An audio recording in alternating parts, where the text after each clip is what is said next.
"You're not welcome here. Take your broke ass somewhere else." Marcus Webb's voice cut through the dining room as he stepped in close, his smile sharp with contempt. "Reservations only," he added, louder now, making sure nearby tables heard. "We maintain standards here." Julian Cross stood still, saying nothing. His navy blazer and calm posture did nothing to change the judgment already written across Marcus's face. Before Julian could respond, Marcus grabbed a plate from a passing server and flipped it. Hot pasta crashed over Julian's head. Red sauce soaked into his clothes and slid onto the table beneath him. The entire room went quiet, conversations dying as heads turned and phones slowly lifted to capture every second. Marcus just stood there grinning like it was entertainment, and not a single person in that room realized the quiet black man they were watching had the power to decide all of their futures. Before continuing, comment where in the world you are watching from, and make sure to subscribe, because tomorrow's story is one you can't miss. The evening air bit at Julian Cross's face as he stepped from his car onto the sidewalk. Chicago's famous wind whipped around the corners of downtown buildings, carrying the first hint of winter, though the calendar still showed fall. He paused, looking up at the elegant facade of Gilded Table. His creation, his legacy, bathed in warm golden light that spilled from its windows onto the darkening street. Julian adjusted the collar of his simple navy sweater. No suit tonight, no tie, just dark jeans and comfortable shoes.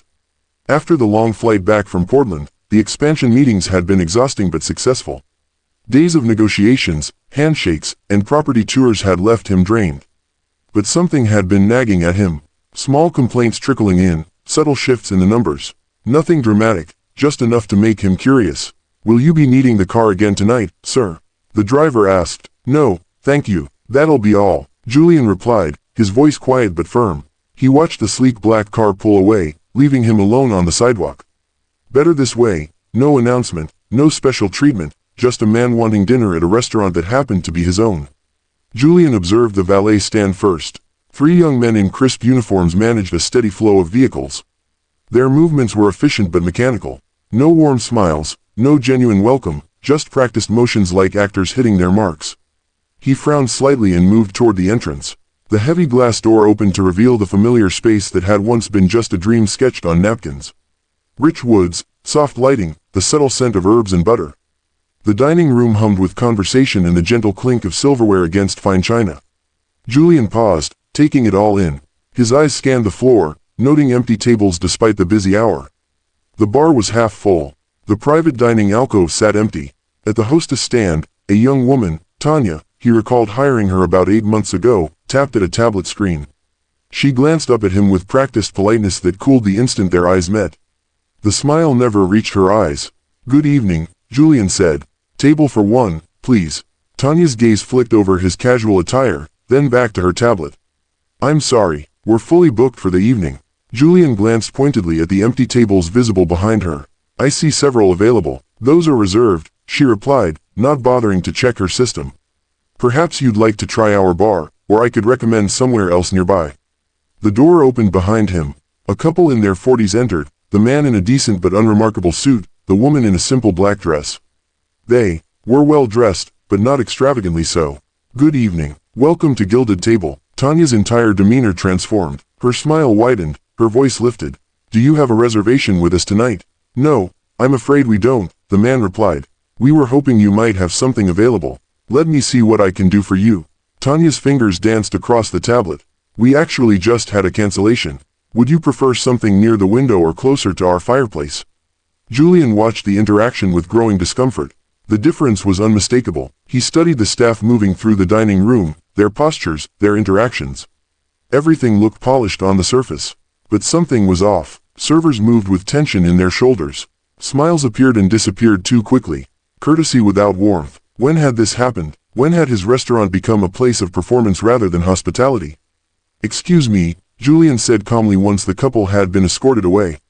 "I couldn't help but notice those guests were accommodated without a reservation, while I was told you're fully booked. Could you clarify?" Tanya stiffened, her eyes darting to the right toward the bar. "As I mentioned, we had a cancellation. Just now, between my request and theirs." "Sir, I don't appreciate the implication." Her voice lowered. "I'll call my manager if there's a problem." "I think that's a good idea," Julian said evenly. Tanya pressed a button on her earpiece and murmured something Julian couldn't hear. Less than a minute later, Marcus Webb emerged from the dining room. Julian observed the man he'd hired 6 months ago on recommendation. Marcus moved with practiced confidence, his shirt perfectly pressed, his tie a perfect Windsor knot. His smile was immaculate and completely empty. "Good evening, sir. Is there something I can help you with?" Marcus's tone was professional but carried an undercurrent of condescension. "Yes," Julian said, "I'd like to understand why I was denied a table when there are clearly empty ones available, and why the couple after me was immediately accommodated, despite also lacking a reservation." Marcus's eyes did the same quick assessment Tanya's had done, taking in Julian's casual clothes, his dark skin, his lack of visible status markers. A calculation happened behind those eyes. "I apologize for any confusion," Marcus said without sounding apologetic at all. "Our reservation system is quite complex. Those tables are indeed spoken for by guests arriving shortly." "All of them?" "Yes, sir, all of them." Julian noted how Marcus had positioned himself slightly forward, creating a barrier between Julian and the dining room, a subtle message that Julian didn't belong in there. "Perhaps another establishment might better suit your needs tonight," Marcus suggested, his voice dropping lower.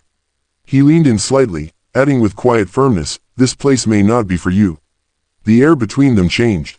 Marcus's posture shifted as he became aware of the watching eyes from nearby tables. His voice, which had been low and dismissive, now lifted just enough to be heard by those dining closest to them. "Sir, perhaps there's been some confusion about the type of establishment we are." Marcus gestured at Julian's simple button-down shirt and slacks. "Gilded Table has a certain clientele who expect a particular atmosphere. Our price point typically starts at $120 per person." Julian remained perfectly still, his face composed. Behind Marcus, a couple at a corner table exchanged glances, the woman's hand rising to her mouth. "I'm aware of your prices," Julian said evenly. Tanya stood slightly behind Marcus now, her tablet clutched against her chest like a shield. She wouldn't meet Julian's eyes. "Then you understand that we maintain certain standards," Marcus continued, his voice carrying even further. "Our guests make reservations weeks in advance. They dress appropriately." His eyes flicked over Julian's clothing again. "They understand the dining experience we offer." A small group of businessmen at a nearby table had stopped eating to watch, one of them smirking behind his wine glass. Another table fell silent, all eyes on the scene unfolding at the entrance. "Standards," Julian repeated, letting the word hang in the air. "And do these standards apply equally to everyone who walks through that door?" Marcus's smile tightened at the corners. "Of course. Then perhaps you can explain why the couple who arrived after me, also without reservations and dressed quite similarly to myself, were immediately seated at one of your apparently reserved tables." The woman who had covered her mouth now looked down at her plate. Her dining companion shifted uncomfortably in his seat. "I don't need to justify our seating policies," Marcus said, a harder edge entering his voice. "If you're looking for dining options, I'd be happy to suggest several more casual establishments nearby. There's a burger place 2 blocks down that might be more accessible for you." Julian didn't flinch. "I'd like a table at this restaurant," he said calmly. "The one I'm standing in right now." Marcus's performance faltered for a moment. Most people would have left by now, embarrassed or angry. Julian's continued composure seemed to unnerve him. "Sir, I've tried to be reasonable," Marcus said, voice rising. "But you're creating a disturbance for our guests who have made proper arrangements to dine here." "I'm speaking at exactly the same volume you are," Julian pointed out. "I've made a simple request and asked for clarification on policies that appear inconsistently applied." The businessmen were openly watching now, one whispering to another. A woman at a different table looked uncomfortable, setting down her fork. Marcus's face flushed. He glanced around, aware of the attention they were drawing, then made a subtle gesture toward the dining room. "This is becoming disruptive." "I agree," said Julian. "So let me simplify. May I have a table? Yes or no?" Marcus's jaw tightened. His customer service mask slipped further, revealing the contempt beneath. "No, you may not." "And why is that?" "Because," Marcus said, leaning closer, as I've explained repeatedly, Gilded Table maintains certain standards. The emphasis on those last 2 words made his meaning unmistakable. The discrimination was plain, even without explicit language. Julian nodded once. "I see." Marcus seemed to take this as a victory. His posture relaxed slightly, but his eyes remained cold. He raised his hand, motioning toward the dining room. "Trent," he called, "could you come help us resolve a situation?" From across the dining area, a server looked up. Trent Harlow was in his late 20s with gelled hair and an eager expression. He nodded quickly and detoured from his path, balancing a steaming plate of pasta in one hand as he approached. He assessed the situation with a quick glance, looking from Marcus's tight smile to Julian's composed stance. The dining room grew quieter as more people noticed the confrontation. Forks paused midway to mouths. Conversations dwindled. All eyes turned to watch what would happen next. Trent arrived at the host stand, the plate of pasta still in his hand. He looked at Marcus for direction, a smirk already forming on his lips. "This gentleman was just leaving," Marcus said, never taking his eyes off Julian. "But perhaps he needs some assistance understanding our establishment." Trent's smirk widened as he stepped forward, the plate of pasta held before him like an offering. Trent Harlow stopped directly beside Julian Cross, the steam from the pasta plate rising between them like a thin veil. Behind him, Marcus stood with his arms crossed, a half step back, just far enough to maintain deniability, but close enough to enjoy the show. His satisfied smile said everything his words couldn't. The restaurant had gone quiet. All conversations had died, replaced by the soft classical music playing through hidden speakers and the occasional clink of silverware from those pretending not to watch. Trent looked Julian up and down, his smirk growing wider. "Look, man," he said loud enough for nearby tables to hear. "Maybe this is more your speed." He held the plate of spaghetti marinara forward as if offering it. "Simple carbs, simple sauce. Doesn't require a sophisticated palate." Julian didn't move, didn't flinch, didn't respond. His stillness seemed to irritate Trent, who glanced back at Marcus for reassurance. Marcus gave him a small nod of encouragement. "No," Trent continued, "too fancy for you still." What happened next took less than 3 seconds. Trent lifted the plate higher, tilted it forward, and dumped the entire contents directly over Julian's head. Thick red sauce splashed across Julian's face and shoulders. Steaming pasta noodles tumbled down, catching on his jacket collar, draping over his shoulders, clinging to his shirt. The heavy ceramic plate remained in Trent's hand, but everything else, sauce, pasta, bits of basil and parmesan, now covered the man they decided didn't belong. For one perfect, terrible moment, nobody moved. Nobody breathed. The restaurant froze in collective shock. Then the reactions came in waves. A woman at a nearby table gasped, her hand flying to her mouth. "Oh my God," someone whispered. A man at the bar let out a nervous laugh that died quickly when no one joined him. The couple who had been seated ahead of Julian stared wide-eyed, forks suspended in midair. Phones appeared as if by magic, lifted, aimed, recording. The soft clicks of camera shutters filled the silence. Marcus didn't move to stop any of it. He stood back, watching, his expression a mixture of satisfaction and mild surprise that things had gone this far. He made no move to intervene, no attempt to reprimand Trent or assist the sauce-covered man before him. Julian remained perfectly still. Sauce dripped from his chin onto his shirt. A single noodle slid from his shoulder down his arm. His stillness was more frightening than any rage could have been, a contained power that filled the space around him. Across the room at the service station, Marisol Vega froze with a stack of clean napkins in her hands. Her eyes went wide with recognition as she stared at the man covered in marinara sauce. She had seen that face before in the employee handbook, in the training videos, in the old framed photographs that hung in the staff hallway. "That's Mr. Cross," she whispered in panic, her voice barely audible. "That's the owner." Only Owen Bell, a dishwasher passing by with a bin of dirty glasses, heard her. He paused, following her gaze, and paled when he realized what had happened. But fear rooted him in place. Fear of losing his job, fear of becoming the next target. He hurried back toward the kitchen without a word. Meanwhile, Julian slowly raised one hand to his face. He wiped sauce from his brow with his fingertips, looked at the red smear, then looked directly at Marcus. His eyes were calm, calculating, utterly devoid of the humiliation or anger they'd hoped to provoke. "I see," he said simply. The words were quiet, but somehow carried through the silent restaurant. The 2 words held more weight than a shouted threat. They weren't an admission of defeat, but a promise, the beginning of something, not the end. Marcus's satisfied smile faltered, uncertainty flickering across his face for the first time. Something about Julian's tone had cut through his performance, leaving him suddenly unsure. Without another word, without raising his voice or making a scene, Julian turned away from them both. Sauce dripped from his clothing, marking his path with red droplets on the polished floor. As he walked steadily toward the kitchen, he moved with purpose and dignity despite the noodles clinging to his shoulders and the sauce staining his clothes. He left stunned guests and staff in his wake. Phones kept recording. The whispers began immediately. Marcus and Trent exchanged glances. Trent still smirking, though less confidently now. Marcus watching the retreating figure with growing unease. The kitchen doors swung open as Julian approached them. A young line cook saw him coming and stepped back in shock. The doors swung shut behind him, cutting him off from the dining room's view. In his wake, the restaurant remained frozen in a tableau of shock, shame, and morbid fascination, none of them knowing they had just witnessed the beginning of their own undoing. The kitchen doors swung wildly as Julian pushed through them. The usual clamor of pots, pans, and shouted orders died instantly. Knives stopped mid-chop, burners hissed under empty ladles.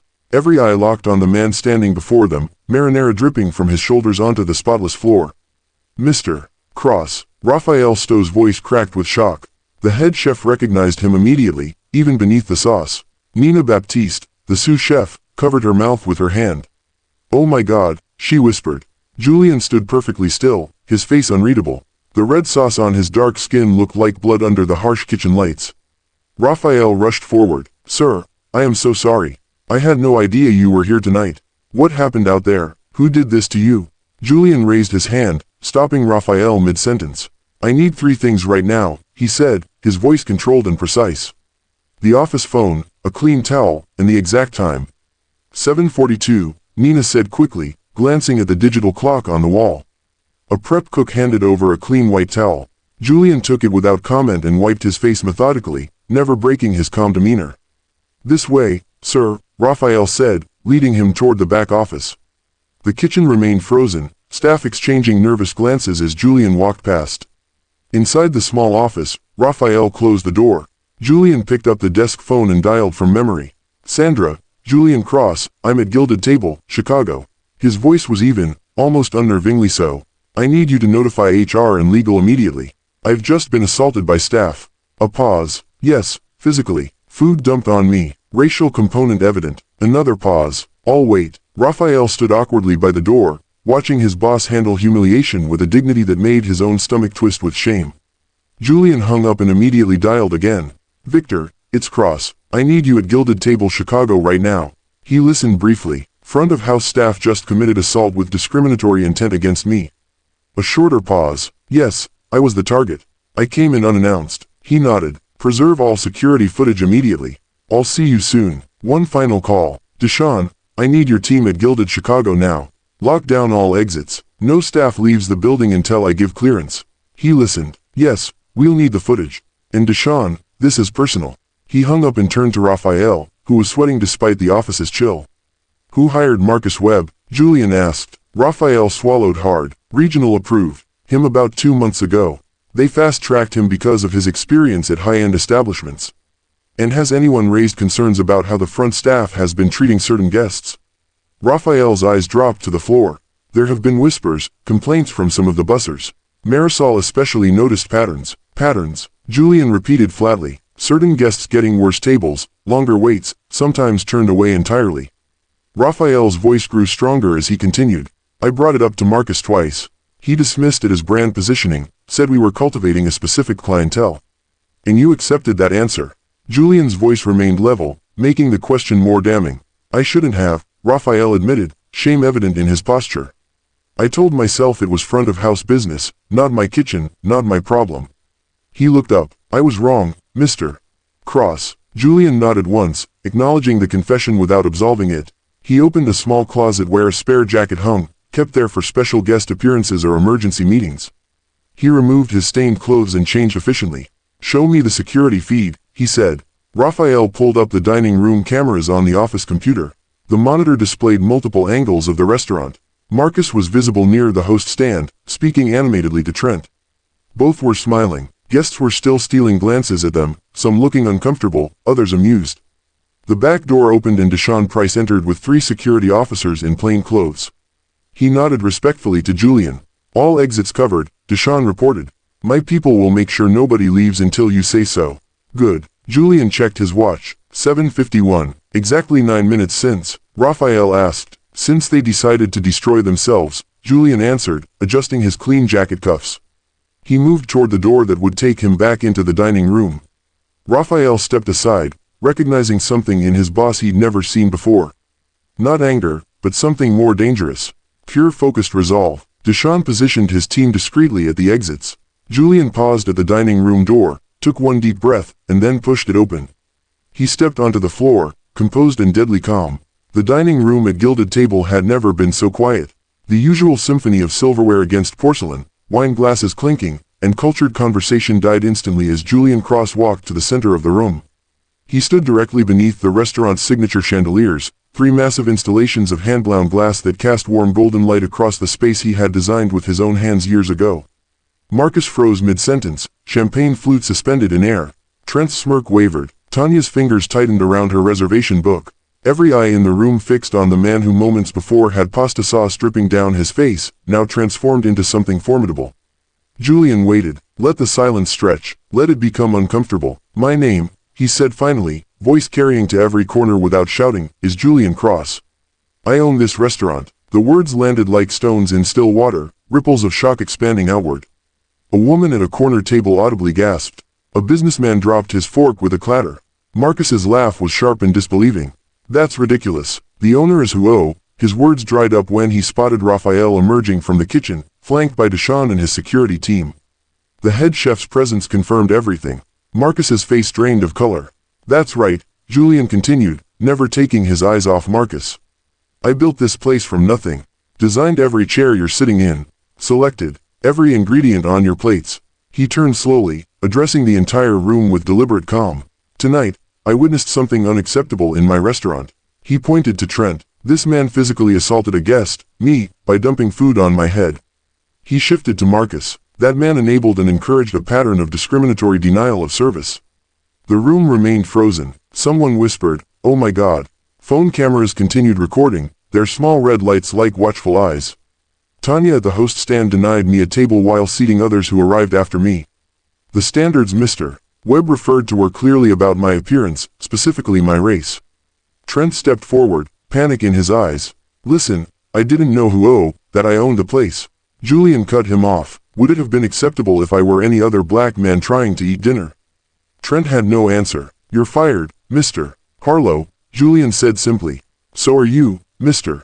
Webb, and you, Tanya. He turned to Deshawn. Please escort them out now. Marcus's shock transformed into rage. You can't do this. I'll sue you into the ground. You're destroying your own business. No, Julian replied, voice still steady. I'm removing an infection before it kills the body. He nodded to 2 security officers. Take him out. Marcus fought as the men approached, knocking over a water glass. You have no idea who you're dealing with. My brother will crush you. The security officers took Marcus by the arms, his resistance making the scene even more dramatic. As they pulled him toward the door, Julian addressed the other staff. Any front-of-house employee who participated in or ignored discriminatory practices, you're terminated as well. The rest will be determined after review of security footage. 3 more servers and another host looked at each other nervously, then walked toward the exit before security had to remove them. Half the dining room burst into applause. An older woman stood up and shouted, "Good for you." Others kept recording, their faces a mix of shock and fascination. Julian turned to Raphael. Chef, please ensure our guests receive complimentary dessert and wine. I apologize for the disruption. As the security team escorted the terminated staff outside, Julian felt his phone vibrate. He stepped away from the center of the room and answered. Naomi, he greeted the board member. Her voice was tight with urgency. Julian, we have a situation. That footage is already online. Multiple angles. That was fast, he said, watching through the window as Marcus shouted at security in the parking lot. Too fast, Naomi agreed. And there's more. Daniel Webb, the Sterling and Grove executive. Yes, Marcus's older brother. He's already giving statements to food industry press claiming you had a meltdown and abused your staff. Julian's jaw tightened. The footage will show exactly what happened. They're using edited clips, Naomi said. And Daniel is moving fast. Too fast, Julian. This feels coordinated. A cold realization washed over him. Marcus was planted. I think so, she confirmed. The board is getting calls. This isn't just about tonight. Julian watched as the last of the fired employees disappeared into the night. What's Daniel saying exactly? Naomi hesitated. He's threatening to destroy your legacy before the night is over. He claims he has information that will reveal the truth about Julian Cross and his operation. Julian felt the weight of decades of work pressing down on his shoulders. What should have been a moment of justified vindication was transforming into something darker, more calculated. Let him try, Julian said finally, turning back to his restaurant, the tables, the lights, the guests who remained, everything he had built. Through years of unrelenting work. I'll be there in 20 minutes, Naomi said. Don't do anything else public until I arrive. Julian hung up and caught Raphael's questioning look from across the room. The chef had cleared the broken glass and was doing his best to restore order, but uncertainty hung in the air like smoke. Minutes later, the once bustling dining space stood empty. The last guests had been ushered out with comped meals and apologies.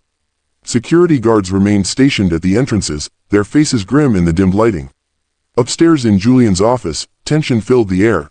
Julian stood by the window, watching police lights flash across the street where officers were taking statements from the fired employees. The wail of sirens and persistent city noise drifted up from below, a soundtrack to the chaos unfolding.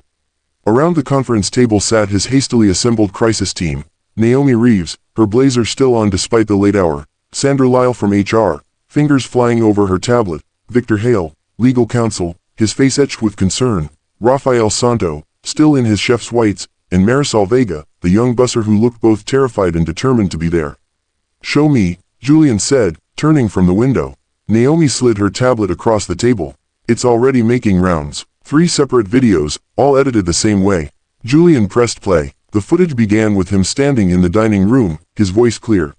"You're fired, all of you." It showed security escorting staff out, Marcus's protests, but nothing of what happened before. No pasta dumped on his head. No denial of service. Nothing to explain his actions. "They cut everything that happened to me," he said quietly. "Deliberate," Victor confirmed, adjusting his glasses. "The narrative they're building is that you had some kind of power trip." Sandra leaned forward, her expression grave. "We'll have wrongful termination suits by morning. Marcus has already contacted former colleagues claiming hostile workplace and racial discrimination." Racial discrimination. Julian's voice was dangerously soft. "He denied me service at my own restaurant because I'm black. Which is exactly why we need to preserve every angle of security footage immediately," Victor said. "We should expect subpoenas. Sterling and Grove's legal team will move fast to secure evidence before we can present the full story." Marisol cleared her throat. Everyone turned to look at the young woman who'd been quiet until now. "Mr. Cross," she said, "I should have spoken up sooner." Her hands twisted nervously in her lap. "Marcus talked about curating the room all the time. He trained the hosts to seat certain people in the back or claim we were booked when we weren't." "Did he specifically mention race?"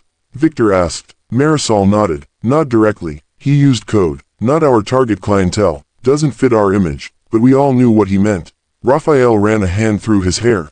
"I heard similar comments when I came through the dining room. I confronted him once about turning away a black family. He said I should stick to the kitchen and leave the front of house aesthetic to him."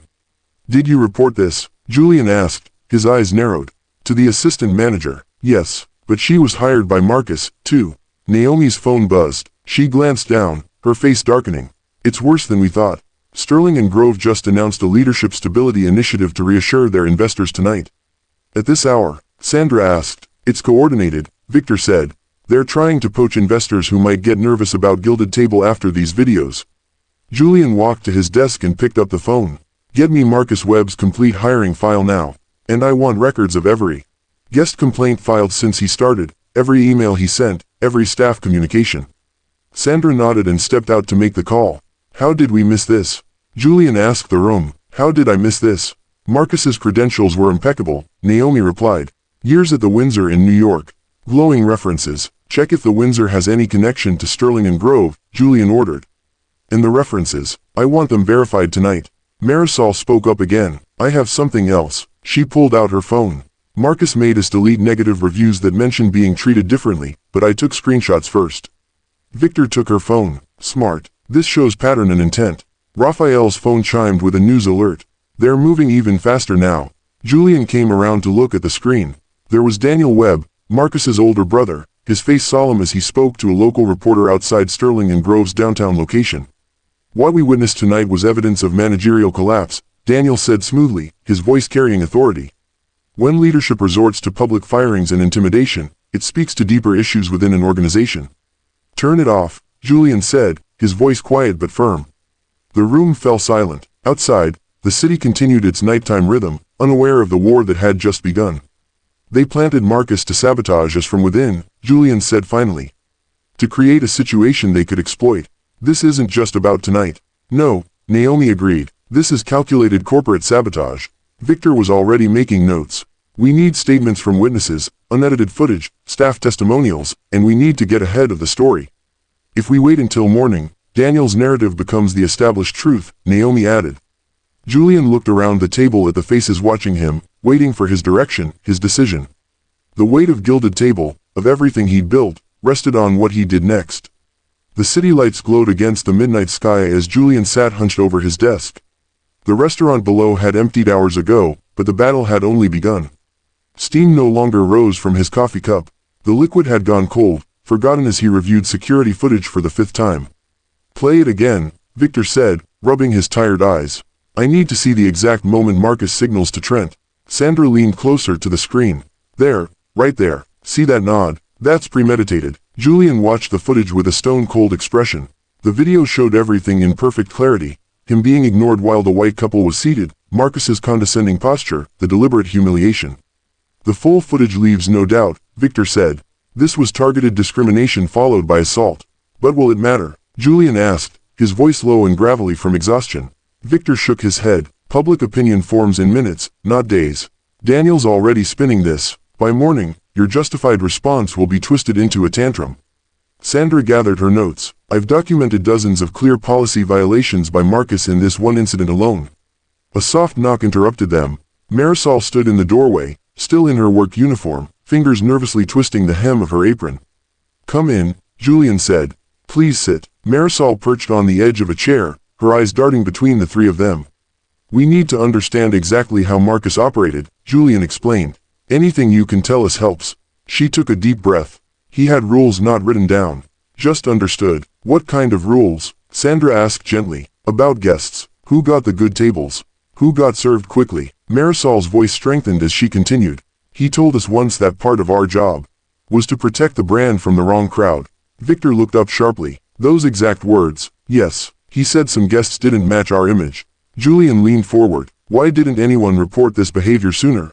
Marisol's eyes dropped to her hands. "He scared people. He'd brag about his connections. How his brother knew all the big investors. How he had protection from above. We believed him." "Did he ever mention Sterling and Grove?" Sandra asked. "Not directly, but he took phone calls sometimes. Private ones. He'd step outside and come back looking pleased with himself." Julian checked his watch. 1:15 in the morning.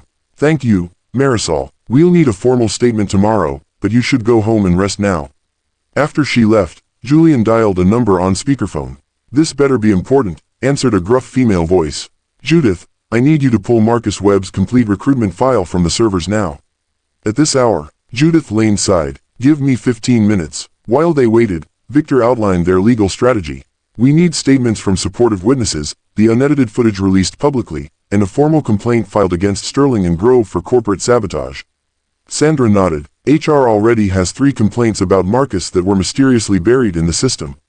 The phone rang at 1:52 in the morning. Judith's voice crackled through the speaker. "You're not going to like this," she said. "Marcus Webb wasn't hired through our standard channels. His application came through Pinnacle Hospitality Search." "I've never approved that firm," Julian said. "Exactly." I dug deeper. Pinnacle is a subsidiary of Monarch Holdings, which traces back to Sterling and Grove. "Bingo," Victor interrupted. "This was deliberate infiltration, and there's more. Marcus had access to financial reports, vendor contracts, customer databases. Everything he'd need to damage us from within." Julian's jaw tightened. "Send everything to Victor's secure server, then check if Marcus placed any other employees we don't know about." When the call ended, the three sat in heavy silence. The sabotage was no longer just suspicion. It was deliberate, structural, and patient. "We can't wait until morning," Julian finally said. "By then, Daniel will have controlled the narrative completely." "What's our move?" "Victor, draft a statement with the unedited footage ready to release." "Sandra, prepare termination paperwork for anyone Marcus hired. And I need to call an emergency board meeting." Victor checked his watch. "At 3:12 in the morning. If we wait until business hours, we're already beaten," Julian replied. For the next 2 hours, they worked in focused silence. Sandra identified 6 other employees Marcus had placed throughout Gilded Table, 2 in finance, 1 in vendor relations, 3 in front of house. Victor prepared documents showing the clear pattern of infiltration and sabotage. Julian made calls to wake each board member, explaining only that an emergency required immediate attention. As the first gray light of dawn crept through the windows, Julian stood and put on his suit jacket. His face showed the weight of the sleepless night, but his eyes remained sharp with determination. "They expected me to be blindsided for days," he said. "Instead, we're hitting back before breakfast." "The board won't be happy about being dragged in at this hour," Sandra warned. "They'll be less happy if Sterling and Grove succeeds in tanking our stock before the markets open." Julian straightened his tie and gathered his files. The city was just beginning to stir as he left the office. Morning delivery trucks rumbled past. Early commuters hurried by with coffee cups clutched in gloved hands, none of them aware of the corporate war unfolding in their midst. Julian walked with purpose toward the downtown high-rise, where the board would reluctantly gather. The coming hours would determine whether everything he had built would stand or fall. Julian stepped out of the cab into the weak morning light. His body ached from a night without sleep, but his mind remained razor-sharp, focused on the fight ahead. Behind him, downtown Chicago was just waking up. Delivery trucks rumbling past, sleepy baristas raising shop shutters, early office workers trudging toward their buildings with coffee cups clutched in gloved hands. He hadn't gone home, hadn't showered, hadn't done anything but prepare for war. Gilded Table stood quiet, its elegant facade looking almost mournful in the pale sunrise. The restaurant wouldn't open for hours, but the corporate offices upstairs would soon host a meeting that could determine everything. Julian took 3 steps toward the entrance when movement across the street caught his eye. Workers in high-visibility vests were unfurling massive vinyl banners across the facade of what had been an empty storefront just yesterday. The Sterling & Grove logo, sleek and predatory, stretched wide above the words, "Coming soon." Julian stopped cold. Construction permits, design approvals, installation crews. These things took weeks, sometimes months, to arrange. This display hadn't materialized overnight by chance.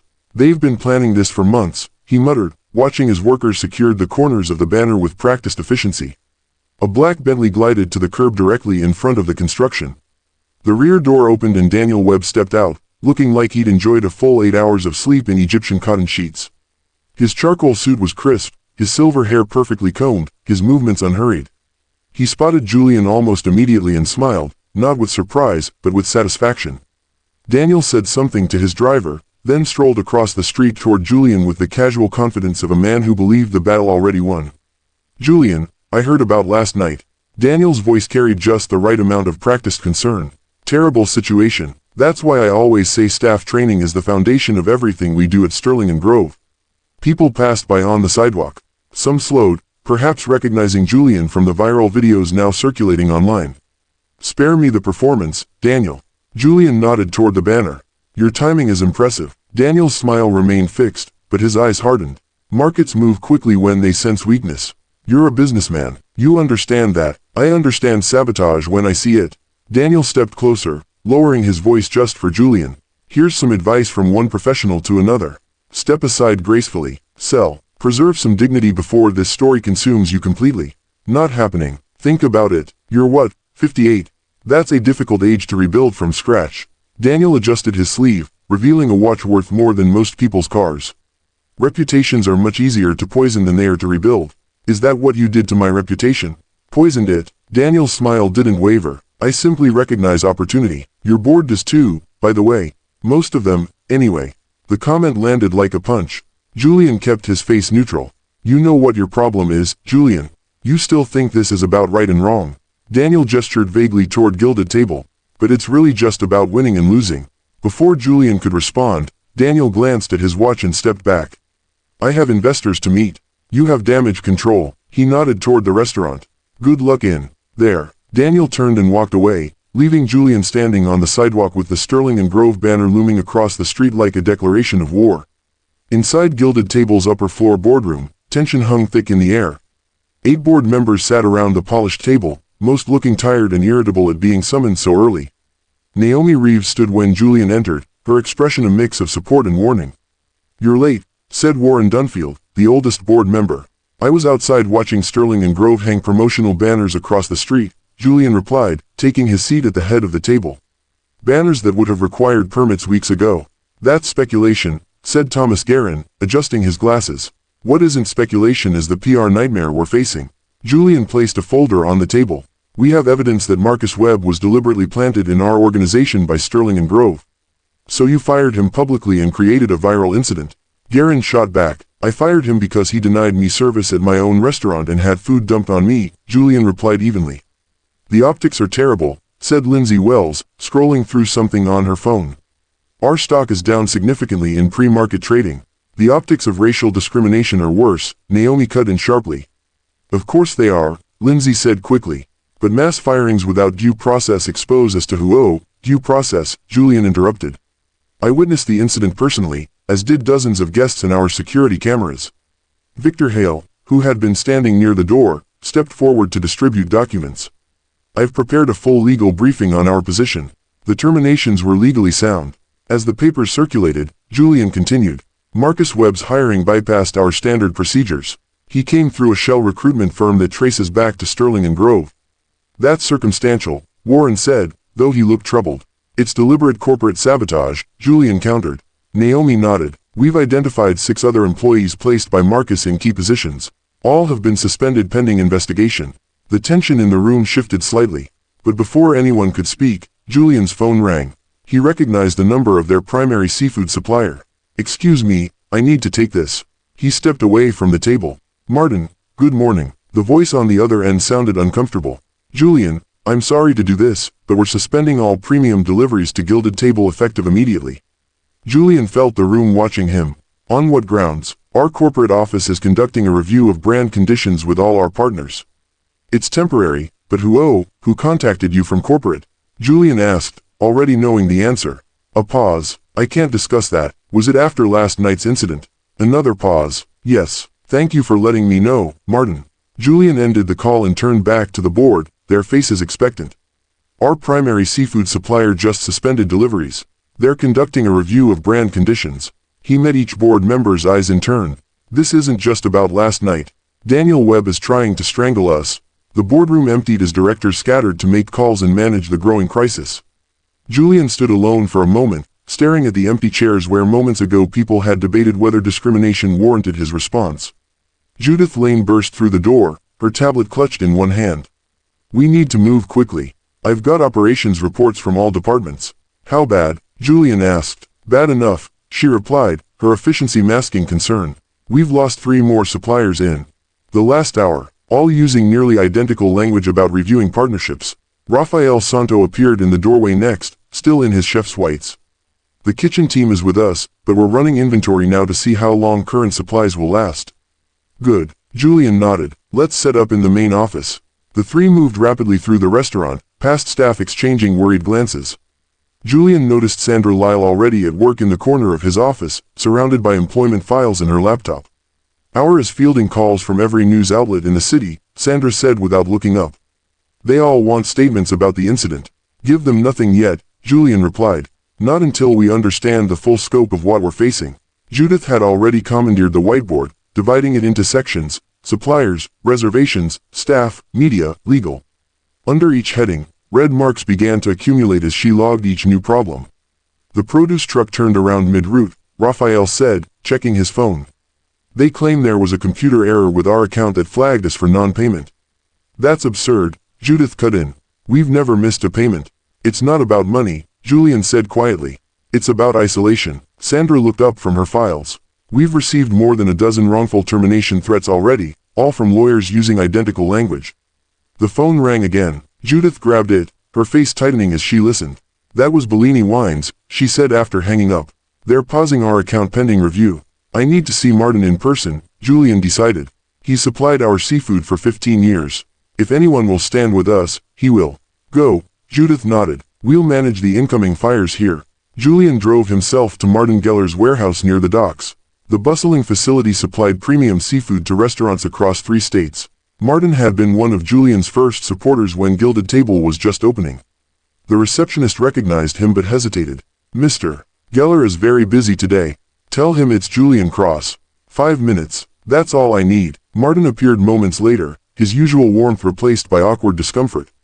He led Julian to his cluttered office without meeting his eyes. I'm sorry about the call earlier, Martin began, shuffling papers on his desk. Corporate decisions. You know how it goes. We've known each other 15 years, Julian said. I came to your daughter's wedding. Martin finally looked up, his face pained. You think I want this? 2 Sterling and Grove executives showed up at 7 this morning. They made it clear anyone supplying Gilded Table would lose their business with all dozen of their locations. That's not just business, Julian said. That's extortion. They called it brand protection, Martin replied, his voice low. They're hitting everyone, Julian, not just me. And everyone's falling in line. Martin looked away again. They represent a significant portion of my business. You're much less. I've got dozens of employees and their families depending on me. Julian stood. I understand. Thank you for seeing me. For what it's worth, Martin said as Julian reached the door. I hate this. Then remember who did it to you, Julian replied. Back at Gilded Table, the situation had deteriorated further. Judith met him at the entrance, her usual composure cracking slightly. The review sites are being flooded, she reported, showing him her tablet. One-star reviews claiming everything from food poisoning to racist staff comments. None from verified diners. Organized attacks. Julian nodded. In this, she turned on a nearby television where a financial news panel was mid-discussion. Question is whether Cross's emotional reaction reveals deeper instability in the company, a suited analyst was saying. Firing staff on the spot without proper procedures they're calling you volatile and unpredictable, Judith said, muting the sound. As if standing up against discrimination is somehow irrational. Raphael approached with more news. We can manage dinner service tonight with what we have, but tomorrow will be impossible unless suppliers return. Sandra joined them with a folder in hand. We're getting cancellations from regulars now. The Jensen party just pulled their anniversary reservation. They've been coming for 11 years. Let me call them myself, Julian said, taking the number. In his office, he dialed and waited. A woman answered, sounding embarrassed. Mrs. Jensen, this is Julian Cross from Gilded Table. I understand you've canceled your anniversary reservation. Oh, Mr. Cross, she stammered. We just thought with everything happening, it might not be the best timing. Years of marriage deserve celebration, Julian said warmly, keeping any trace of disappointment from his voice. If you change your mind, your table will be waiting. It's not that we don't support you, she said quickly. We just don't want to be in the middle of controversy. I understand completely, Julian replied. I hope you have a wonderful anniversary regardless. He hung up and stared at the phone, the magnitude of the attack becoming clearer with each passing hour. Judith knocked and entered without waiting. We have another problem. I've been searching for the complaint files that should document any issues with Marcus's behavior before last night. And, Julian asked, they're gone. 3 separate complaints filed by staff in the last 2 months. All missing from the system. The afternoon sun slanted through the windows of the private dining room, casting long shadows across the faces of Julian's assembled team. Tension hung thick in the air as Julian stood at the head of the table, his shoulders squared despite nearly 24 hours without sleep. They're trying to strangle us, Julian said. Not just the restaurant, but the truth. We need to move fast. Victor Hale adjusted his glasses, legal pads spread before him. If this is coordinated corporate sabotage, we need concrete evidence. Suspicions won't be enough. Marisol Vega, still in her uniform, shifted nervously in her chair. She'd been quiet since entering the room, fingers twisting the edge of her apron. Marisol, Julian said gently, you mentioned Marcus often spoke about curating the clientele. Did you ever hear anything more specific? She hesitated, then reached into her pocket and pulled out her phone. I have recordings, she admitted, her voice barely above a whisper. I started making them after what happened to Marcus. Marcus? Sandra asked, leaning forward. Another server. Marcus fired him last month after he complained about how certain guests were being treated. Marisol placed the phone on the table like it might burn her. I was scared I'd be next, so I started recording our staff meetings. Judith's eyes widened. You recorded them without permission. I know it was wrong, Marisol said, her voice strengthening. But what he was doing was worse. Victor picked up the phone carefully. This could be problematic legally, but let's hear what we have. He tapped the screen and Marcus Webb's voice filled the room. Need to understand what we're building here, Marcus was saying. Not every guest fits our profile. Some people walk in, you just know they don't belong. A muffled voice asked something inaudible. Look, my brother has a bigger plan. Sterling and Grove is expanding, and Gilded Table is standing in their way. We reshape this place, change the clientele, and when it falters, there's an easy acquisition. Julian's fist tightened on the table. Marcus continued, just do what I showed you. Certain tables for certain people. The rest get the runaround. It's not about race. He laughed. Actually, it is, but we never say that part out loud. Victor stopped the recording. There's more. Marisol nodded. 3 more like that, and texts he sent me about filtering certain guests. Raphael slammed his hand on the table. That bastard was sabotaging us from inside this whole time. Julian remained focused. Victor, is this enough? The attorney nodded slowly. Combined with the hiring records showing Marcus came through that shell company linked to Sterling and Grove, plus the missing complaint files Judith found, yes. We have enough to go public with evidence of deliberate corporate sabotage. Then we don't wait, Julian decided. We hold a press conference tonight before Daniel can spin another news cycle. Sandra looked doubtful. The board I'll inform them, not ask permission, Julian cut in. We're fighting for survival now. For the next hour, the team prepared their counterattack. Victor drafted a statement. Sandra called trusted journalists. Judith compiled financial evidence showing the suspicious timing of Sterling and Grove's expansion plans. The room hummed with renewed energy. For the first time since the pasta slid down Julian's shoulders, they felt momentum shifting. Julian stepped out briefly to notify the board of their plans. He returned looking grim. Harold Dunn is raising concerns, he reported. Says we need board approval before going public. He's stalling, Judith said. Doesn't matter, Julian replied. We proceed at 6 o'clock. At a few minutes before 6 in the evening, everything collapsed. Victor's phone rang. He answered, listened, and his face fell. Judge Calloway just granted a temporary injunction, he announced. Former employees are claiming illegal surveillance and retaliatory discharge. We're prohibited from using any recordings or internal documents in public statements pending a full hearing. That's impossible, Raphael protested. How did they file so quickly? They were ready, Julian said quietly. They anticipated every move. Sandra's phone buzzed next. She checked the message and went pale. Emergency board meeting, she whispered. In 15 minutes, virtual attendance. Julian knew instantly. Harold had made his move. The next hour passed in a blur. The board convened by video call, faces grim on the conference room screen. Harold Dunn, sitting in what looked suspiciously like a Sterling and Grove office, led the charge. In light of recent events and pending litigation, the board must act to protect shareholder interests, he announced. I move to temporarily remove Julian Cross as acting CEO, pending full investigation of all incidents. Naomi fought back, but the votes were counted quickly. 5-4 in favor of removal. Victor leaned close to Julian. We can challenge this legally. How long would that take? Julian asked. Weeks at minimum. The restaurant wouldn't survive weeks. A security officer, one Julian had personally hired years ago, entered the room looking deeply uncomfortable.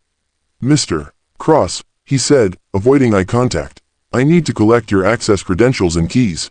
Raphael stood up angrily. This is wrong. It's okay, Raphael, Julian said, his voice calm as he handed over his key card and building keys.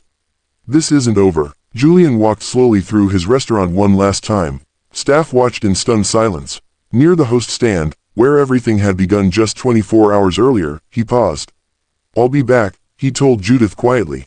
Then he walked through the front doors, hearing them lock automatically behind him.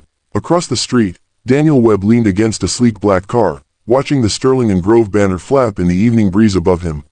When he saw Julian, a smile spread across his face.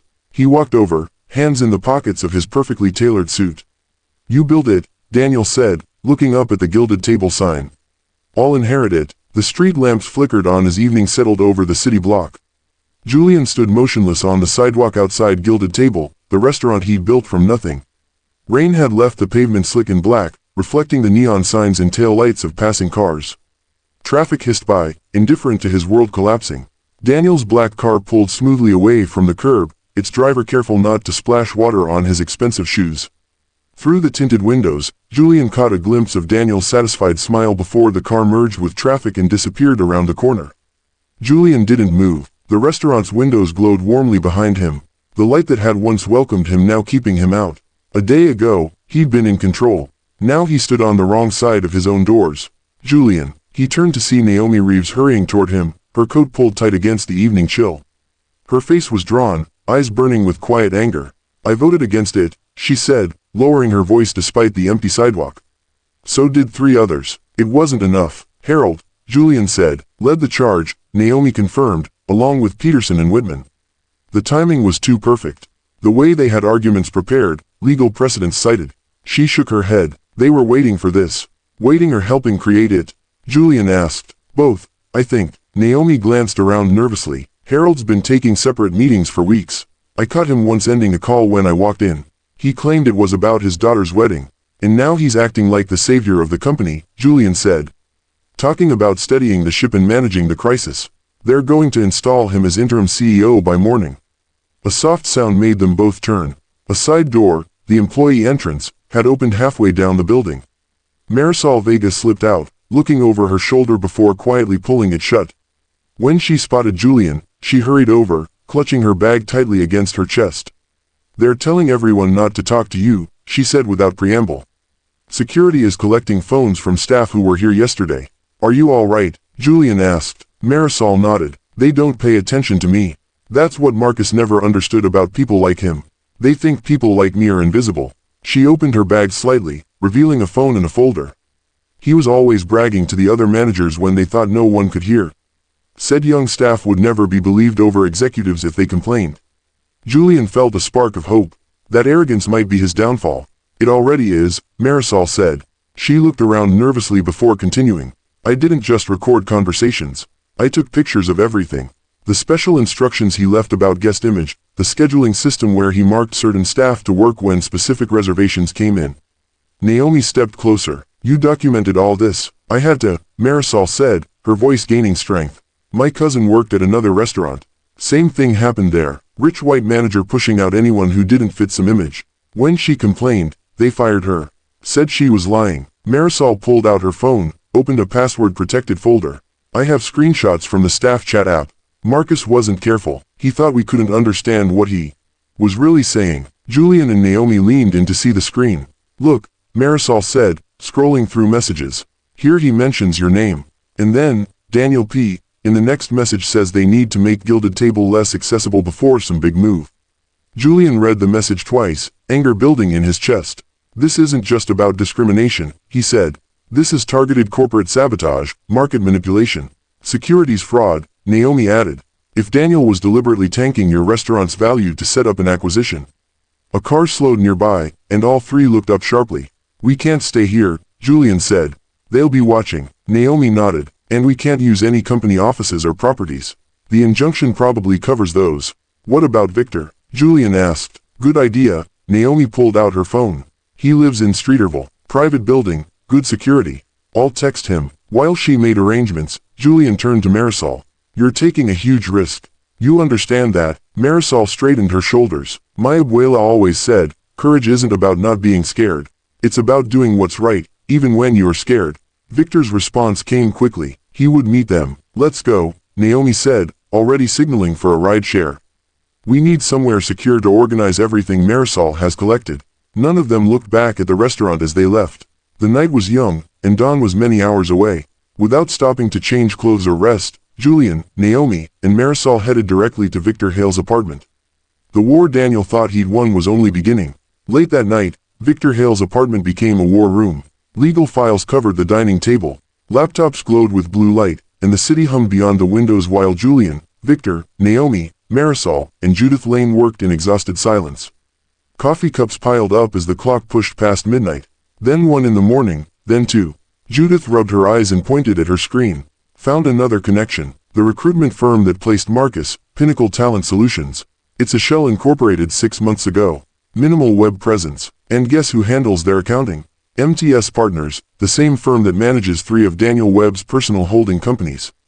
That's still circumstantial, Victor said, making notes on a legal pad. A good defense attorney would call it coincidence. Julian leaned against the window, staring at the city lights. It's not just the hiring. Look at the timing of everything. Marcus starts changing policies. Vendors begin pulling back within hours of the incident. Not days, hours. That doesn't happen without coordination. Judith clicked through more spreadsheets. I've cross-referenced the vendor withdrawals. Every single company that dropped us has major contracts with Sterling and Grove Properties. Everyone. They were afraid, Naomi said. Daniel threatened their bigger accounts if they stayed loyal to us. Victor nodded. Economic coercion. Still difficult to prove without someone willing to testify. What about the board? Julian asked. Harold flipped too quickly, like he was waiting for an excuse. Naomi opened her laptop. I can access the archived board packets. Let me check what Harold has been pushing in committees. While she searched, Marisol sorted through screenshots on her phone. Marcus was always on calls he didn't want us to hear. Always stepping outside or into the office. He thought we were stupid. Not stupid, Julian said. Invisible. That's how men like Marcus and Daniel operate. They don't see the people they consider beneath them. Here, Naomi said suddenly. 3 months ago, Harold proposed changes to our emergency procurement procedures. Made it easier to approve third-party management during a leadership transition without full board review. At the time, he claimed it was just modernizing our governance. He was setting the stage, Victor said, creating the mechanism they'd need for a quick takeover once they manufactured a crisis. Judith's fingers flew across her keyboard. Look at this. Sterling and Grove's recent SEC filings show they've increased cash reserves by a large percentage. They're positioning for an acquisition. Julian paced the length of the apartment. So Daniel places his brother in my restaurant, creates conditions for a public incident, then uses that incident to push me out and drive down our value. Meanwhile, his company is stockpiling cash, and his plant on our board has already created the procedure for a quick sale. It's market manipulation and conspiracy, Victor said. If we can prove Daniel communicated with Marcus about the plan or with Harold about board matters while planning this sabotage, that's securities fraud. We need something undeniable, Julian said. Something that connects Daniel directly to the operational scheme. The room fell silent. Everyone felt the weight of what they were up against. Daniel Webb had resources, connections, and a head start. Marisol, who had been quiet for the past hour, suddenly sat up straighter. Wait, Marcus was bragging last week about some big investor breakfast. Said his brother was hosting it at their new showcase site. That temporary space across from Gilded Table. When? Julian asked. Tomorrow morning, 8:30. He said all the important people would be there. The ones who matter. Naomi checked her phone. That matches. I got a calendar invite last week but declined because of another commitment. Victor raised an eyebrow. Daniel's hosting potential investors the morning after you've been removed. That's not coincidence. He's celebrating, showing off his next acquisition before it's even complete, Julian said, his voice tight. This could be our opportunity. If we could get evidence of Daniel discussing the scheme in front of witnesses, Victor said carefully. Julian straightened his shoulders. I'm not hiding or waiting. I'm going to that breakfast. Julian, they'll have security, Naomi warned. They're not expecting me. They think I'm finished. At home licking my wounds or calling my retirement planner. Julian's voice was calm but determined. Daniel wants to celebrate buying my legacy. Fine, I'll be there to congratulate him personally. Victor checked his watch. Dawn was just hours away. I'll contact people at the Securities Division and the Attorney General's office. They won't move without solid evidence, but they'll listen if we have it. He turned to Julian. Get me one clean confession or one live slip. Something where Daniel admits knowing about Marcus's actions beforehand or confirms the coordinated pressure on vendors. That's all I need. Julian nodded, already mentally preparing for the confrontation ahead. In a few hours, he would walk into the lion's den, the very room where Daniel Webb thought his victory was already secured. The investor showcase erupted into chaos. Voices overlapped as Daniel Webb backed away from the table, his eyes darting between the regulators entering the room and Julian Cross, who stood perfectly still at the center of the storm. What is the meaning of this? Daniel demanded, but his voice lacked conviction. Victor stepped forward, legal folder in hand. State financial regulators are here to investigate market manipulation, conspiracy to commit fraud, and illegal acquisition tactics. His voice cut through the noise with practiced precision. They have questions about your methods, Mr. Webb. The polished room of dark wood and brass fixtures suddenly felt smaller. Investors began edging toward the door as regulators identified themselves. Marisol stood beside Julian, her phone still recording. She looked small next to the executives in their expensive suits, but her eyes were steady. We have quite the evidence chain, Victor continued, laying documents on the table one by one. Ms. Vega's recordings of your brother explicitly mentioning your instructions. Ms. Lane's documentation of the shell recruitment firm used to place Marcus in Gilded Table. The identical language used by suppliers who suddenly canceled, all traced back to threats from your organization. Daniel's smile had vanished. This is absurd. You can't possibly who. We also have internal board documents showing planning dates that preceded any incident at Gilded Table, Victor continued, nodding toward Harold Dunn, who had gone pale. And of course, your own admission just moments ago, witnessed by everyone in this room. Two investigators approached Daniel while others moved toward Harold. We'll need to ask you some questions separately, one said firmly. Harold's composure cracked first. I only attended the meetings, he blurted, eyes wide with panic. Daniel arranged everything. He said it was just standard competitive pressure. Nothing illegal. Mr. Dunn, Victor advised, you might want to wait for your attorney before continuing. But Harold was unraveling. The first meeting was 3 months ago. Daniel said Gilded Table was vulnerable if we could create the right conditions. I never touched any money. Stop talking, Harold, Daniel snapped. Through the glass doors of the showcase room, cameras flashed. News crews had gathered outside, their presence no accident. Naomi Reeves stood near the entrance, her phone in hand, having made the calls that ensured media coverage. Daniel made one last attempt to regain control. He straightened his tie and addressed the room with forced calm. This is nothing but revenge, he announced. Mr. Cross was humiliated by his own staff's incompetence, and now he's manufacturing conspiracy theories to save face. My brother made poor choices, yes, but Sterling and Grove had nothing to do with his personal actions. One of the regulators looked up from her notes. Mr. Webb, we're particularly interested in your communications with board member Dunn regarding market positioning before any public incident occurred. Securities fraud carries significant penalties, as does commercial bribery. The word, bribery, hung in the air. Daniel's face hardened as he realized the depth of his exposure. I want my attorney, he said flatly. Within the hour, the sleek showcase room had transformed into an investigation scene. Daniel was escorted out by regulators, his phone and laptop seized. Harold Dunn sat slumped in a chair, signing a preliminary statement with shaking hands. Investors who had come to celebrate an acquisition now huddled with their own legal counsel in corners. Victor returned from a brief conference call, satisfaction evident beneath his professional demeanor. Emergency injunctions have been filed. Sterling and Grove cannot make any move against Gilded Table or approach any board members while the investigation proceeds. Naomi's phone buzzed. She answered, listened briefly, then turned to Julian. The board chair is calling an emergency session. They're already voting to reverse yesterday's decision. Julian nodded, his expression revealing nothing of the exhaustion from days without sleep. Tell them I'll join shortly. Marisol looked up at him. Did we really win? We stopped them, Julian replied. Justice takes longer. The next few hours blurred into meetings and statements. By afternoon, Julian stood in the boardroom of Gilded Table.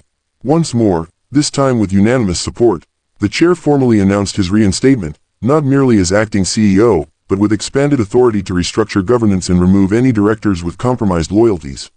As board members filed out, Naomi stayed behind. Sterling and Grove's banks just froze their expansion financing. The regulators moved faster than anyone expected. Julian watched the city through the boardroom windows, seeing not just buildings, but the world of power and consequence he had navigated his entire career. Find Judith for me, he said quietly. Minutes later, Judith Lane entered, already carrying fresh financial reports. I need you to begin acquisition analysis, Julian said, his voice low and certain. Judith didn't need to ask of what. She simply nodded and opened her laptop. Outside, the late afternoon sun cast long shadows across Chicago's downtown. The Sterling and Grove banner across the street rippled once in the wind, then went still. Soon to be replaced, the Chicago skyline cut a jagged line against the afternoon sky, sunlight glinting off glass towers as Julian Cross sat motionless at the head of a long conference table. Days had passed since Daniel Webb's removal from the investor showcase.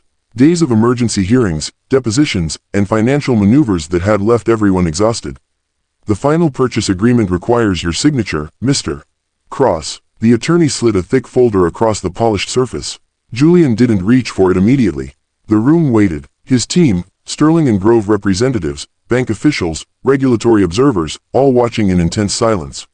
Naomi leaned forward slightly. Julian, Sterling and Grove had collapsed with surprising speed once investigators began their work. Credit lines frozen within hours. Major investors demanding emergency board meetings by the next morning. Restaurant critics suddenly remembering quality issues they'd previously overlooked. The terms are exactly as discussed, Victor said quietly.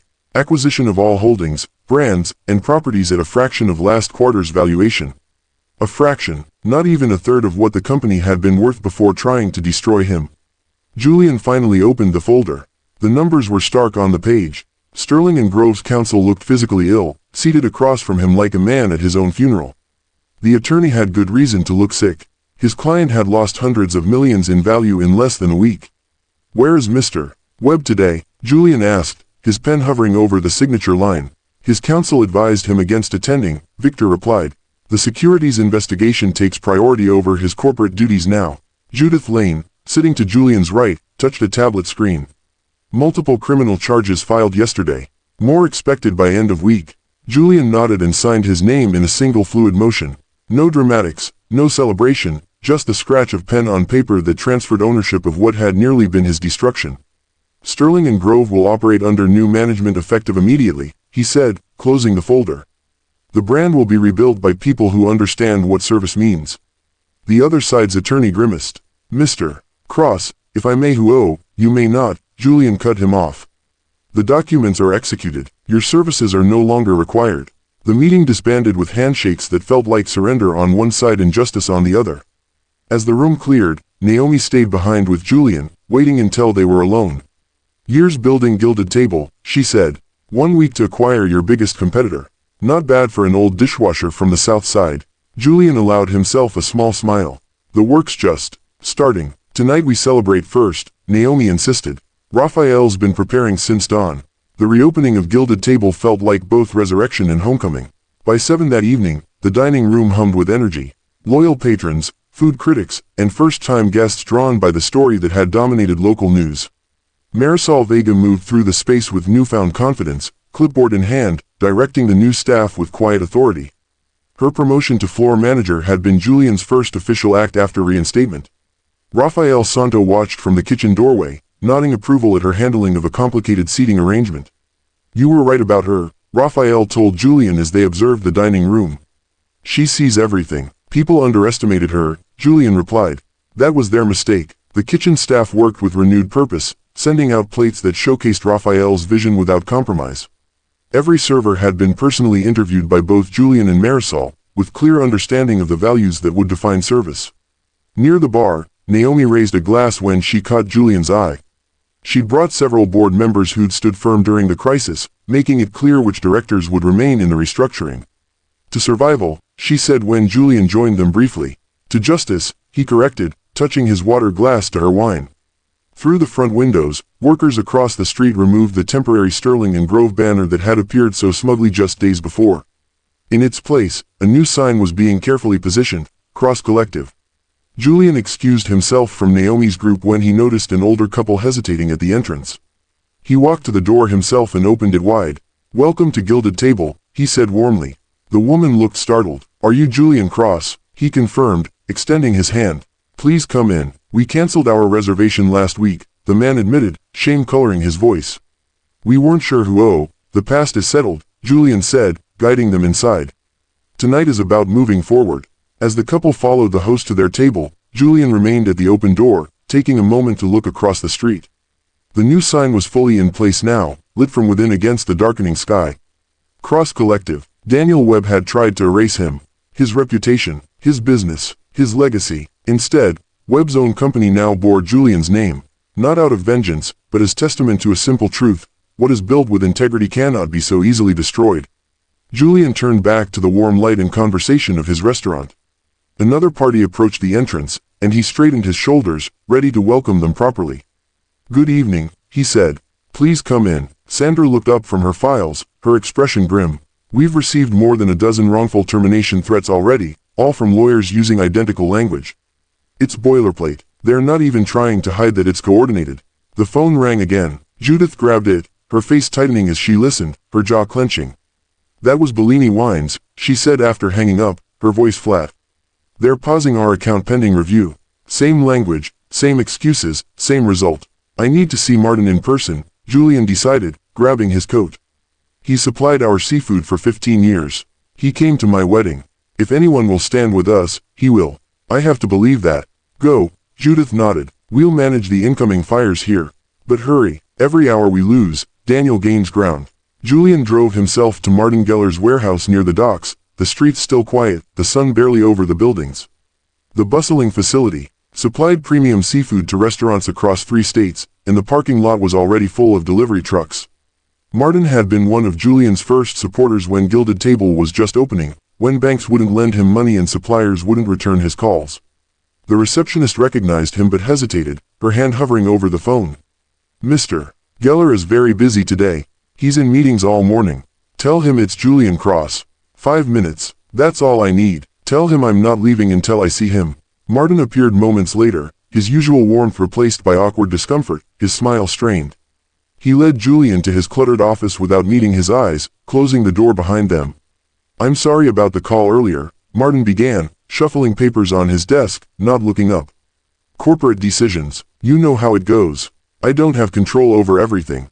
We've known each other 15 years, Julian said, standing in the center of the room. "I came to your daughter's wedding. I helped you when your father was sick. We've been through too much together for you to hide behind corporate decisions." Martin finally looked up, his face pained, his eyes red-rimmed. "You think I want this? You think this is easy for me?" 2 Sterling and Grove executives showed up at 7 this morning. They made it clear anyone supplying Gilded Table would lose their business with all dozen of their locations. "Not just some, all of them. That's not just business," Julian said. "That's extortion. That's illegal. They called it brand protection," Martin replied, his voice low, almost a whisper. "They're hitting everyone, Julian, not just me. And everyone's falling in line. No one wants to be the first to say no. Martin looked away again, staring at a spot on the wall. They represent a significant portion of my business. You're much less. I've got dozens of employees and their families depending on me. What am I supposed to do? What would you do in my position? Julian stood, his chair scraping against the floor. I understand. Thank you for seeing me. I won't forget this. For what it's worth, Martin said as Julian reached the door, his voice breaking. I hate this. I hate what they're doing, and I hate that I can't stop it. Then remember who did it to you, Julian replied, his hand on the doorknob. And when the day comes that they need something from you, remember this moment. Back at Gilded Table, the situation had deteriorated further. Judith met him at the entrance, her usual composure cracking slightly, her hair escaping from its clip. The review sites are being flooded, she reported, showing him her tablet, the screen filled with one-star ratings. One-star reviews claiming everything from food poisoning to racist staff comments. None from verified diners, all from accounts created in the last 24 hours. Organized attacks. Julian nodded, scrolling through the lies. In this, she turned on a nearby television where a financial news panel was mid-discussion, talking heads in expensive suits. Question is whether Cross's emotional reaction reveals deeper instability in the company, a suited analyst was saying, his voice confident. Firing staff on the spot without proper procedures, creating a public spectacle, alienating partners and investors. These are not the actions of a stable leader. They're calling you volatile and unpredictable, Judith said, muting the sound, her hand shaking slightly. As if standing up against discrimination is somehow irrational. As if defending yourself is somehow a sign of weakness. Raphael approached with more news, his face drawn. We can manage dinner service tonight with what we have, but tomorrow will be impossible unless suppliers return. We're running out of everything. Produce, proteins, even basic staples. Sandra joined them with a folder in hand, her heels clicking on the floor. We're getting cancellations from regulars now. The Jensen party just pulled their anniversary reservation. They've been coming for 11 years. Every anniversary, every birthday, every special occasion. Let me call them myself, Julian said, taking the number. In his office, he dialed and waited, the phone ringing in his ear. A woman answered, sounding embarrassed, her voice hesitant. Mrs. Jensen, this is Julian Cross from Gilded Table. I understand you've canceled your anniversary reservation. Oh, Mr. Cross, she stammered, her words rushing together. We just thought with everything happening, it might not be the best timing. We didn't want to be in the middle of things. Years of marriage deserve celebration, Julian said warmly, keeping any trace of disappointment from his voice, forcing warmth into every word. If you change your mind, your table will be waiting. The same table you've sat at for 11 years. It's not that we don't support you, she said quickly, her voice cracking. We just don't want to be in the middle of controversy. Our friends have been asking questions, and we didn't know what to say. I understand completely, Julian replied. I hope you have a wonderful anniversary regardless. You've always been valued here. He hung up and stared at the phone, the magnitude of the attack becoming clearer with each passing hour, each lost customer, each cancelled reservation. Judith knocked and entered without waiting, her face pale. We have another problem. I've been searching for the complaint files that should document any issues with Marcus's behavior before last night. And, Julian asked, already knowing the answer. They're gone. 3 separate complaints filed by staff in the last 2 months. All missing from the system. No backups, no audit trail, nothing. Someone deleted them systematically. The afternoon sun slanted through the windows of the private dining room, casting long shadows across the faces of Julian's assembled team. Tension hung thick in the air as Julian stood at the head of the table, his shoulders squared despite nearly 24 hours without sleep, his eyes red but alert. They're trying to strangle us, Julian said. Not just the restaurant, but the truth. We need to move fast. Victor Hale adjusted his glasses, legal pads spread before him, covered in notes. If this is coordinated corporate sabotage, we need concrete evidence. Suspicions won't be enough. We need proof that will hold up in court and in the court of public opinion. Marisol Vega, still in her uniform, shifted nervously in her chair. She'd been quiet since entering the room, fingers twisting the edge of her apron, her eyes downcast. Marisol, Julian said gently. You mentioned Marcus often spoke about curating the clientele. Did you ever hear anything more specific? Anything that could help us? She hesitated, her throat working, then reached into her pocket and pulled out her phone. I have recordings, she admitted, her voice barely above a whisper. I started making them after what happened to Marcus. Marcus? Sandra asked, leaning forward, her eyes sharp. Another server. His name was Marcus too, but we called him Little Marcus to tell them apart. Gregory fired him last month after he complained about how certain guests were being treated. Just walked him out in the middle of a shift. Marisol placed the phone on the table like it might burn her, her fingers trembling. I was scared I'd be next, so I started recording our staff meetings. I know it was wrong, but I didn't know what else to do. Judith's eyes widened. You recorded them without permission. That's illegal. In this state without consent. I know it was wrong, Marisol said, her voice strengthening, finding its footing. But what he was doing was worse. What they're all doing is worse. Victor picked up the phone carefully, handling it like evidence.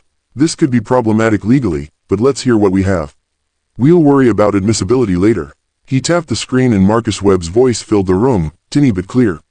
Need to understand what we're building here, Marcus was saying. Not every guest fits our profile. Some people walk in, you just know they don't belong. A muffled voice asked something inaudible. Look, my brother has a bigger plan. Sterling and Grove is expanding, and Gilded Table is standing in their way. We reshape this place, change the clientele, and when it falters, there's an easy acquisition. Julian's fist tightened on the table, his knuckles white. Marcus continued, just do what I showed you. Certain tables for certain people. The rest get the runaround. It's not about race. He laughed, a dry, humorless sound. Actually, it is, but we never say that part out loud. Victor stopped the recording, his hand hovering over the phone. There's more. Hours of it. Marisol nodded, her eyes shining. 3 more meetings like that. And texts he sent me, messages about filtering certain guests, about keeping the restaurant exclusive. I saved everything. Raphael slammed his hand on the table, making everyone jump. That bastard was sabotaging us from inside this whole time. And we let him. We let him because we were too busy with our own jobs to see what was happening. Julian remained focused, his mind already moving to the next step. Victor, is this enough? The attorney nodded slowly, his expression serious. Combined with the hiring records showing Marcus came through that shell company linked to Sterling and Grove, plus the missing complaint files Judith found, and the vendor cancellations, yes. We have enough to go public with evidence of deliberate corporate sabotage. Not just suspicion, evidence. Then we don't wait, Julian decided. We hold a press conference tonight before Daniel can spin another news cycle. We release the recordings, the documents, the footage. We tell the truth. Sandra looked doubtful, her brow furrowed. The board who I'll inform them, not ask permission, Julian cut in. We're fighting for survival now.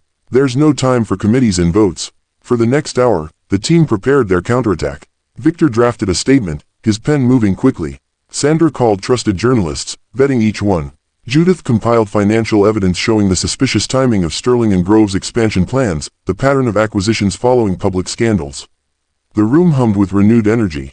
For the first time since the pasta slid down Julian's shoulders, they felt momentum shifting. Julian stepped out briefly to notify the board of their plans, walking to the empty hallway where his voice wouldn't carry. He returned looking grim, his jaw tight. Harold Dunn is raising concerns, he reported. Says we need board approval before going public. Says we're moving too fast, that we need to be careful. He's stalling, Judith said. Buying time for Daniel. Doesn't matter, Julian replied. We proceed at 6 o'clock. With or without their approval.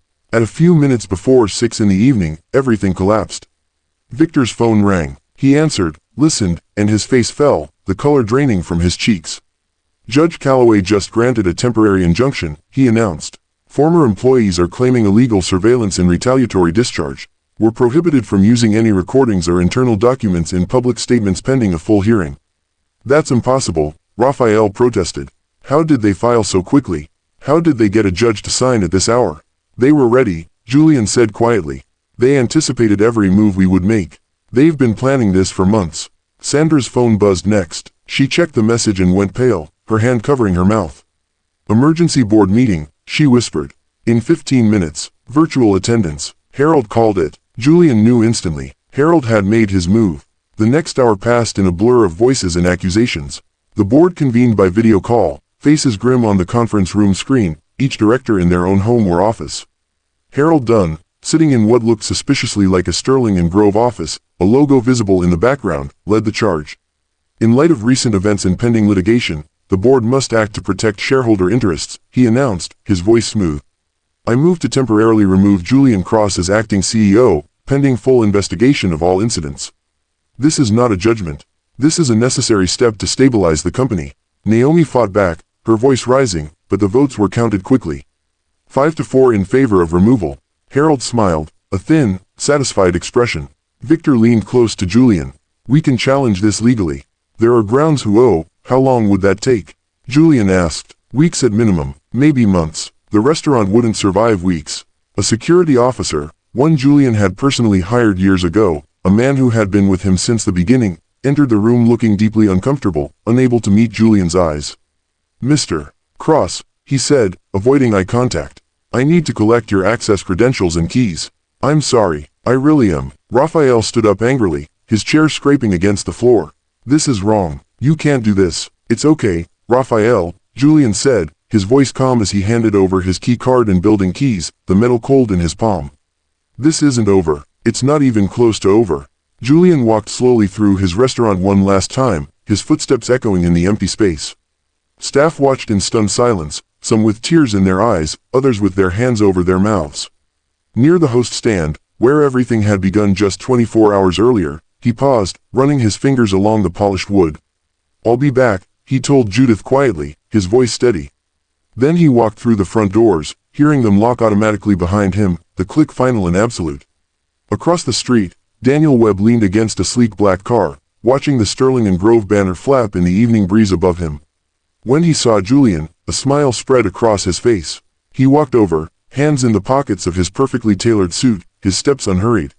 You built it, Daniel said, looking up at the gilded table sign, the letters dark against the sky. All inherit it, that's the way of things. The strong take from the weak, and the weak complain about fairness. The street lamps flickered on as evening settled over the city block, casting pools of orange light on the wet pavement. If you enjoyed the story, leave a like to support the channel and subscribe so that you do not miss out on the next one. On the screen, I have picked 2 special stories just for you. Have a wonderful day.